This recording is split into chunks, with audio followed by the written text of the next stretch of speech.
Hey friends. Um, Today, a lot has come through today. It's been a full day, in a very good way, in a very good way. And so it started out this morning. I had kind of a flash. I was in the middle of my qigong practice, and I was just kind of listening to what my mind was doing, and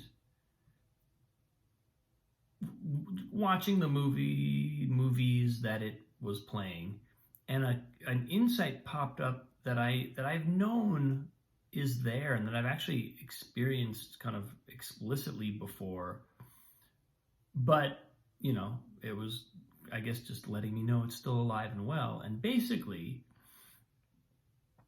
it's a sense, or an inclination to feel like, in order to be okay, I need to be special. And I've heard other people talk about this as a sort of generational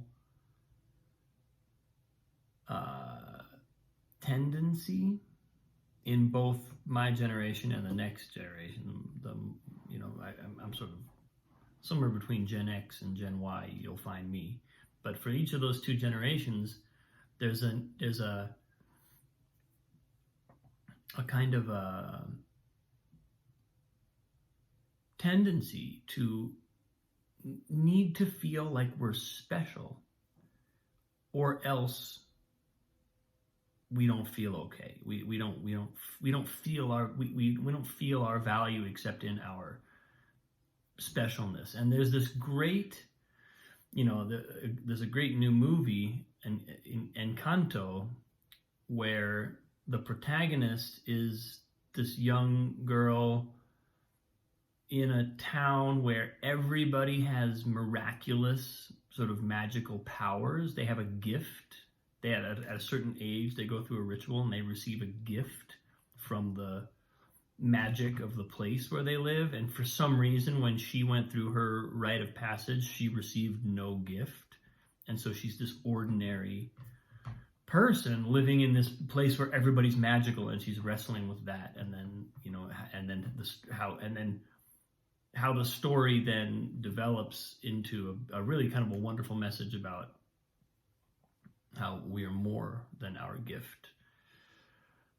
Anyway, not to get too sidetracked by Pixar movies, even though that is what I spend a lot of my time thinking about these days, that message has relevance to me, because there is this sense in which I kind of crave the feeling of being special, of being, beyond the ordinary.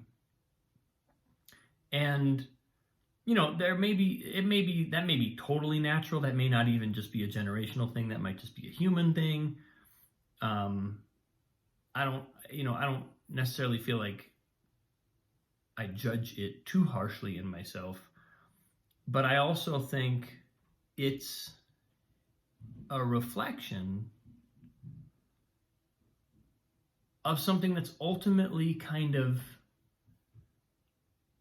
it takes me away from my true self and gets me attached to a version of myself that may or may not be authentic. And that if the compulsion is there to, be special or feel special, then more than likely, no matter what I'm doing, even if it's something that's deeply authentic and true to myself, it might be colored or just encased in a membrane of something that doesn't need to be there. A sense of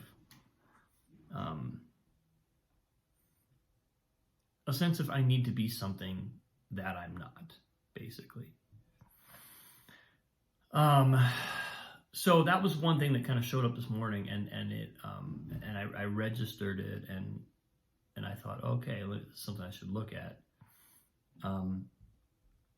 But then a little later in the day today, I had a beautiful conversation with a dear friend, close friend of the family. Is somebody my dad has known since as long, I mean, way before he had me. So a long-standing family friend, and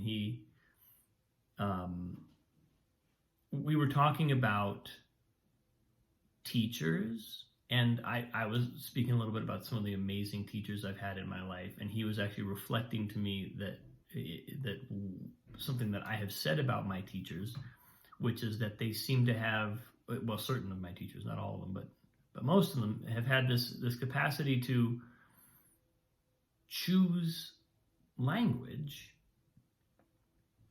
that resonates with all different students. In other words, it's almost like they tailor their teaching to the individual student, and it's kind of like by magic. It's like it's almost like finding, what he likened it to, which I thought was just the most amazing image, is the idea that if a teacher is like a broadcasting station, a transmitting station, students are like radios that are each tuning into the frequency, and each student might have a different frequency. They might be on a slightly different channel from the next student.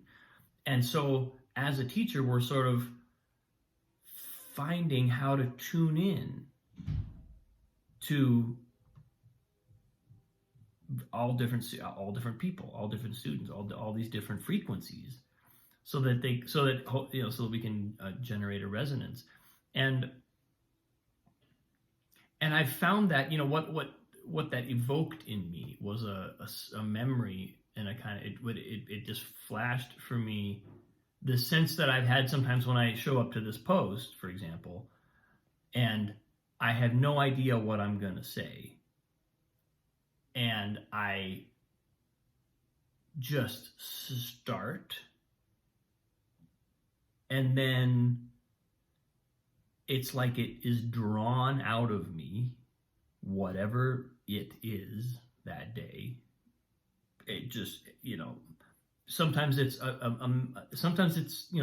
thought pattern, kind of like breadcrumbs of thoughts that I could follow, but other times my mouth actually moves before I even have the thought, and it's like I hear myself saying it before I even am conscious of it.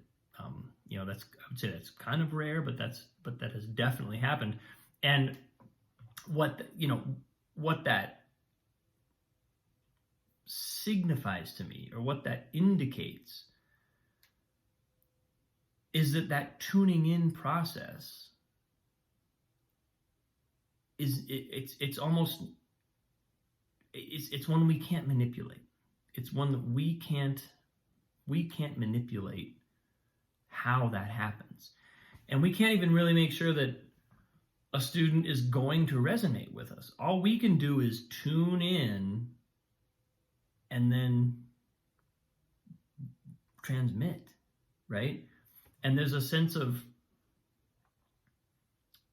what I keep finding so satisfying is that there's a sense of being spoken through, of being lived by the universe.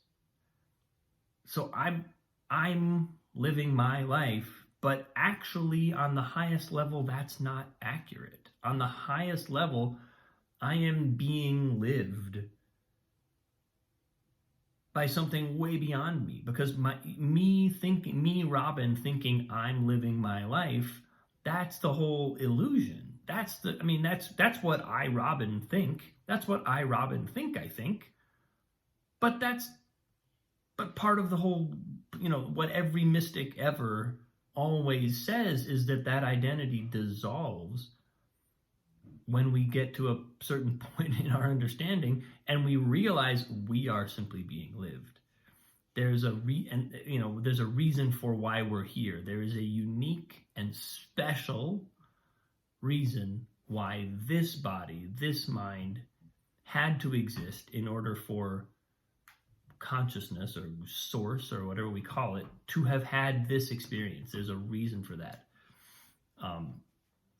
And that's a reason for being, that's a way of being special and unique that has nothing to do with what my mind, my Robin mind, would impose. You know, like my Robin version of being special and unique is all the things that I think would make me look good or that make me feel good or whatever. They're my fantasies about what, they're my mind's fantasies about what my mind thinks success or specialness looks like.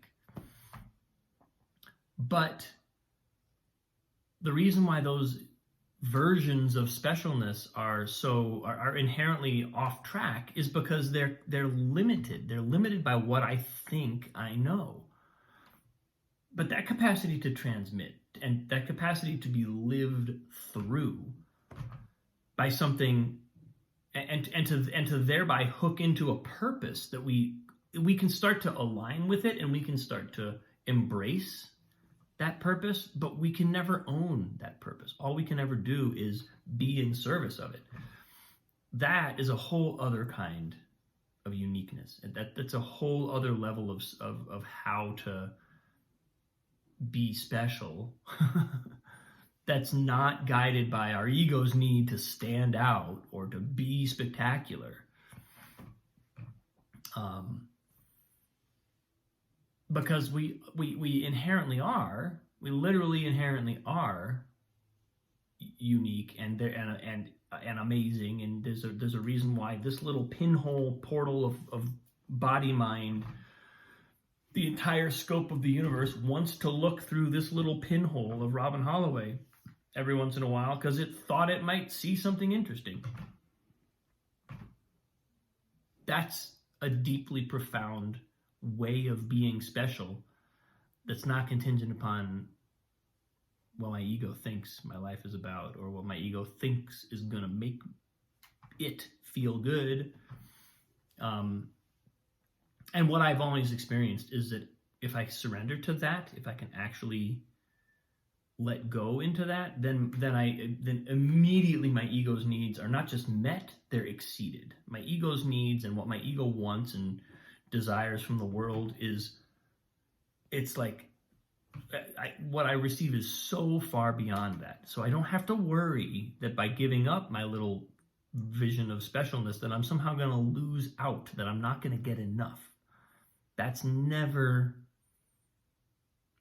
actually happened.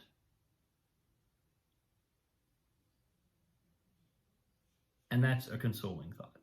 You know, it's kind of like a good affirmation of a faith-based approach to all this, because if we decide to really double down on the limited version, then it's just going to keep getting smaller. It's like the limited version just keeps getting narrower and narrower and narrower and smaller and smaller and smaller. We can't expand if we've decided that expansion means this because this is what I want it to mean. Well, you've just literally drawn a circle around, on a boundary around the possibilities. You don't. Who knows what else is out there? Who knows where we're really going? You know, it doesn't take too long to figure out that our human perspective is just so limited.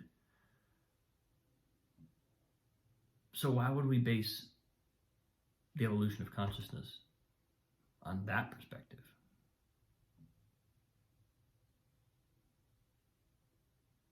That makes no sense. If I were God, that's not what I would do. If I were God, I would try and base it on a much broader perspective.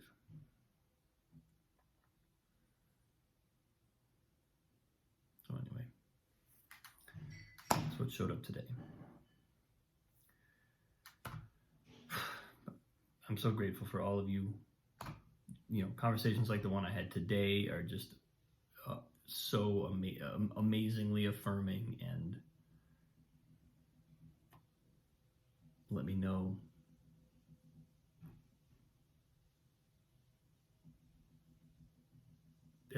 that something's happening here that is important, significant, and that I'm part of without controlling it. It's just a wonderful feeling. So thank you. I appreciate you. Have a wonderful day. I'll see you tomorrow.